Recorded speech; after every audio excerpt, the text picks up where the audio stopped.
Welcome back and thanks for staying with us. The hashtag on X is Citizen Daybreak. The SMS code is 22422 at Citizen TV Kenya and at Ayub Abdikadir. Makali Mulo is the Member of Parliament representing Kitui Central Constituency, an economist and a member of the Budget and Appropriations Committee. Good morning. Good morning, Ayub. Good morning, viewers.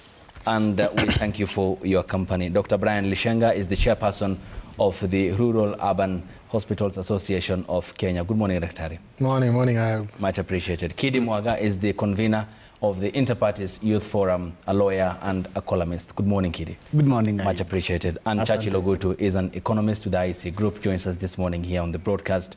And many thanks for your time, gentlemen. Before we get to the budget and the people, talk about the policy statement, the allocations for specific areas, and the remedial economic measures that ought to be undertaken by the authority. Let's begin with what's been happening in the country. And yesterday, gentlemen, we had the post-mortem examination of Albert Ojwang, the Kenyan who had died while in police custody. And the report confirmed, according to the doctor, Bernard Media, he said, we found that there were serious injuries to the head. There were also features of neck compression and multiple soft tissue injuries spread all over his body. Coming to you first, Dr. Makali Mulo.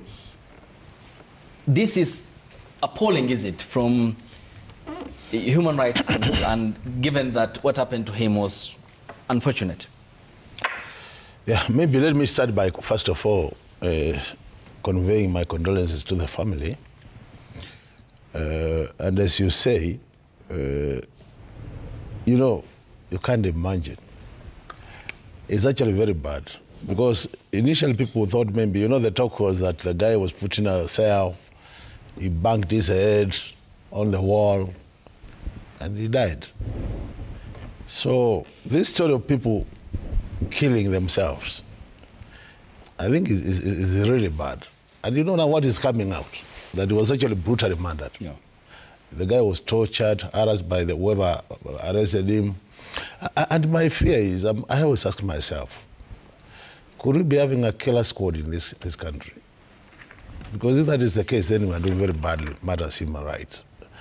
Why would somebody be arrested from Omambe, Ayubo, go past Kisii, go past Bomet, go past Nakuru, Kericho, Nakuru, which is even a regional headquarters for police, all the way to Naivasha, to Nairobi, to be put into a cell?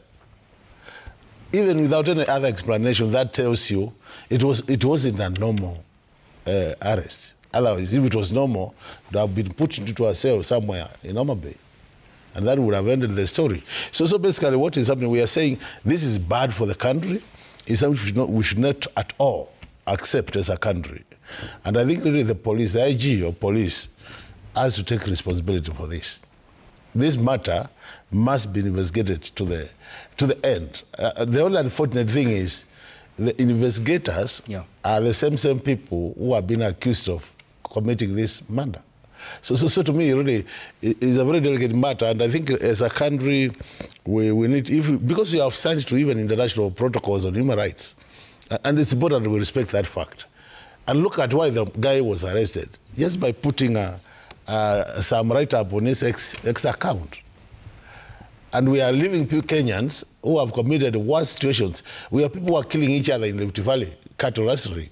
Others are killing others, bandits, and they are walking free. Someone who has just gone to his ex account and written a statement is in the mortuary now. Too bad for the country. We can't continue this way as a country.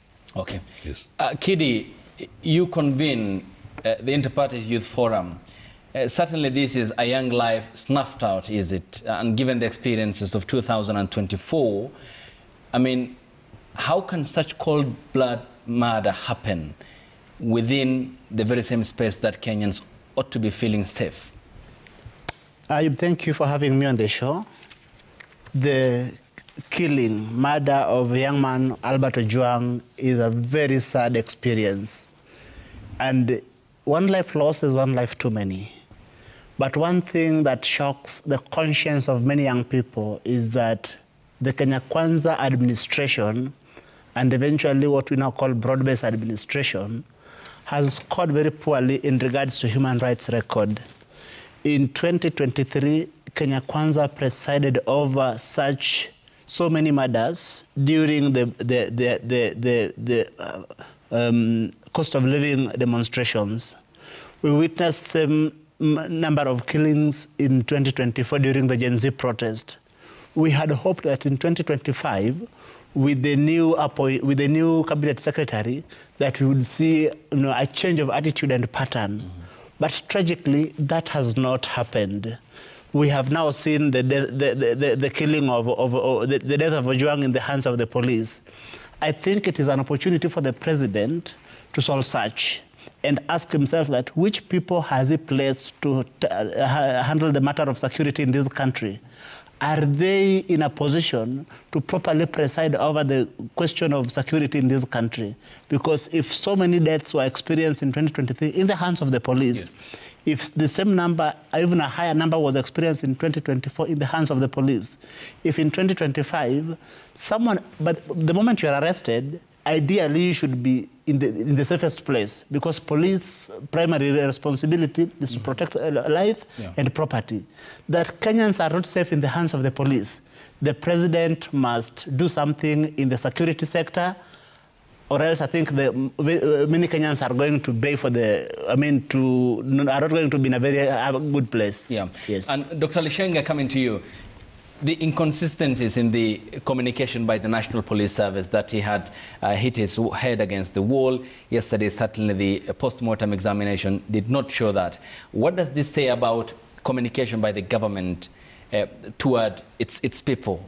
So, first of all, my condolences to the family and to the young widow. I think it's a very sad moment. The idea that, medically speaking, that you can bang your head on the wall and continue to do it until you die is ridiculous, because at most you will pass out.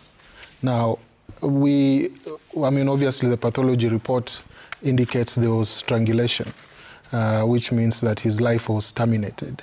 But for me, what concerns me is the healthcare of Kenyans when they are in custody.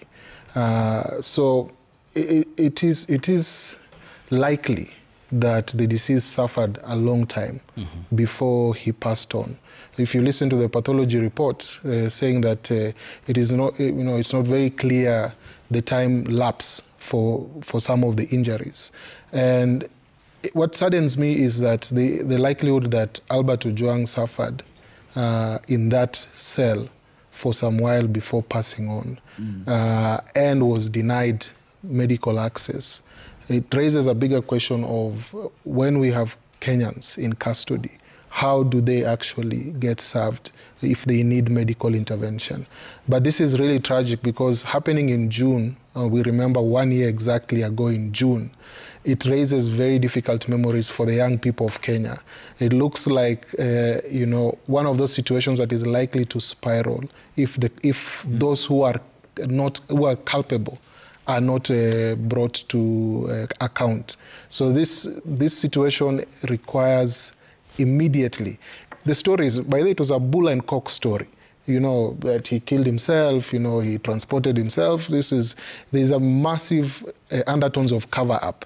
And unless we see people being held to accountable at the highest level, those who gave the orders, those who committed this heinous crime, it is likely that this could spiral into something that cannot be controlled. Yeah, and Churchill, this is outright failure on the part of the National Police Service, is it? The way they communicated from the onset, the inconsistencies, the pathology report yesterday, and Albert dying in the custody, while in custody of the national of the police at the central police station. Ideally, then this gradually, and what's been happening over time, tarnishes our reputation, is it, on the scale of human rights? Yeah. So, first of all, our condolences to the family, to the young widow, and to your question, evidently it creates a dent to the police service as a whole. had their credibility tarnished a year ago with the protest and what happened, but clearly this incident that is coming up again is now putting them to the fore, and it's time that they need to redeem their image. Ideally, there was a time that even the police service is to create service, but now it's like brutal force is at the helm of this particular police service. And the other thing also that we also need to think about is also issues such as data integrity, because this teacher was at Voi, based in Voi, and then he happened to go home, Homa Bay. And then how the police service were able to monitor his movements, they knew that he's at home, and then they went and picked him from the reports that a station presented, that he was picked by two people in civilian attire, and then they took him to the local police station and then drove him all the way to Nairobi. Just speaks to the fact that our data is out there, but ideally the police should ensure that they are relying or they are sticking within the data integrity so as not to be able to ensure that the access to data of private citizens are now used now to lead to such heinous acts that you've seen. So that is also coming to the fore, that the access to the data that they have and what they're able to do with it. So it's also creating some credibility issues around the data integrity. Yeah, and Kidi on this then, because his arrest was for publishing information that was false according to what was recorded at the occurrence book at the Central Police Station. This again touches on the fundamentals of the freedoms of expression, is it? And this morning in the papers, if you look at the Daily Nation, just pulling that up, on page number 15, Musalia Mudavadi, Kenya's Prime Cabinet Secretary and Foreign Affairs CS, says, think before you make that post. And this is I think the third op-ed that the Foreign Affairs CS is making a comment on what could possibly bar you from being denied entry into another country. But in hindsight, if you read between the lines, this is a caution for Kenyans on how they express themselves on social media. Why is the government certainly hell-bent on having a grip on what the Kenyan people see, hear, read, and post on social media? Well, I think, Ayub, that there is an orchestrated campaign to attempt to limit people's capacity to be able to share their views freely. You know, initially, there is a legacy of abductions that we have had to grapple with. Part of what that abduction legacy was intended to achieve was to instill fear in the citizenry. But fortunately, a lot of young people did not buy that fear. Right now, we have noticed with grave concern that Prime Cabinet Secretary, someone that a lot of young Kenyans have previously thought was a man with his heart in the right place, is here sending innuendos to Kenyans that we will act when you speak in a certain way and act in a manner that will not be pleasant to you. Because I think that if anybody were to say anything, then we've got a legal infrastructure through which anybody can be held accountable. That we now have politicians, and very senior ones for that matter, coming out to threaten Kenyans, asking them not to speak up, is that we are trying to bring back the culture of silence that was synonymous with the dark past that a lot of Kenyans do not want to revisit. And I think young people are going to resist this because the only way this country can be better, and any society for that matter, is where we build a culture where there is a free exchange of ideas. To quote the wisdom of President Jakaya Mrisho Kikwete, that you don't wield a rungu against an idea. You beat an idea with a better idea. Thank you. Yeah, and Honorable Makali Mulu, the president was very high on fixing the security sector, ending the weaponization of state institutions. Again, this is happening under the watch of his administration. It certainly hasn't ended, despite the dismissal of George Kinoti, then the CI director, and making changes at the National Police Service. What does this say about the willingness by the state on the sanctity of human life and protecting Kenyans and their property? You know, what we are seeing from the Kenya Kwanza administration is a series of broken promises. if you look at what they promised Kenyans, very few things are working. But I think what we are forgetting is the fact that Kenyans, in their own wisdom, through the 2010 Constitution, gave them some fundamental rights. They said, as Kenyans, this is what we want to do in our country. And if you look at our Constitution, it is very clear in terms of freedom of expression, freedom of association.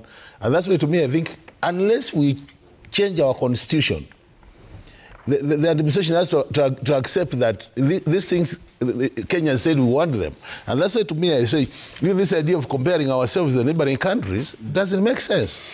I don't think Tanzania and Uganda have a chapter in their constitution which is such a liberal chapter, matters human rights, as we have. And that's why I like what Kenyans are doing. Kenyans are doing what exactly the constitution allows them to do. There's nothing unconstitutional they are doing. And that is for the administration to agree and live to that spirit. That the Constitution says people have freedoms. So you as an administration, Kenya Kwanza administration, must adjust the habits and behavior to fit into that Constitution. Because we all saw to protect the Constitution. You can't say as a president, I saw to protect this Constitution, and when it comes to implementation, you are not there. So it's just part of the broken promises. And we want to see them pulling up their socks. They are not meeting the expectations. Yeah. And Dr. Lishenga, this has the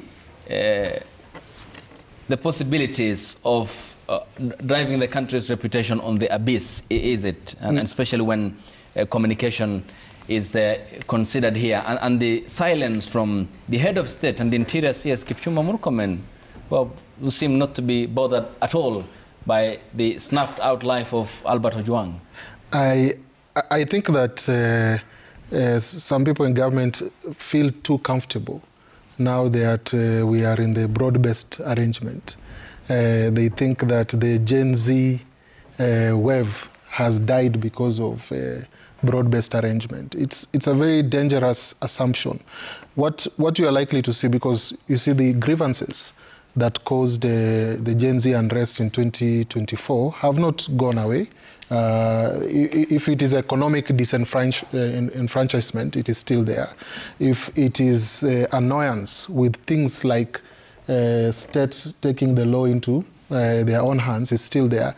I think that we should tread very carefully as a country, because this is a country where 75% of our population is either millennials or Gen Zs or younger than that.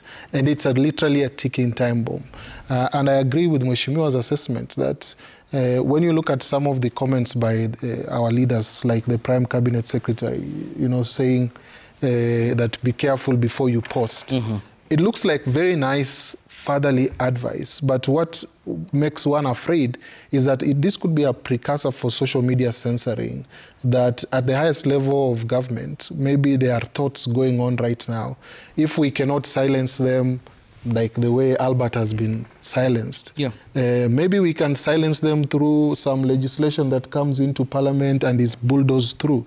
And I think that we cannot roll back the gains we made under the Constitution in 2010. It is not possible. And I would ask Mheshimiwa and parliamentarians to protect Kenya's Constitution. This is one of the best constitutions in Africa and in the world.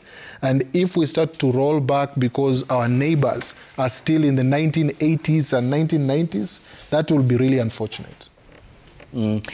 Yeah, and Churchill, coming to you before we go on a break and come back.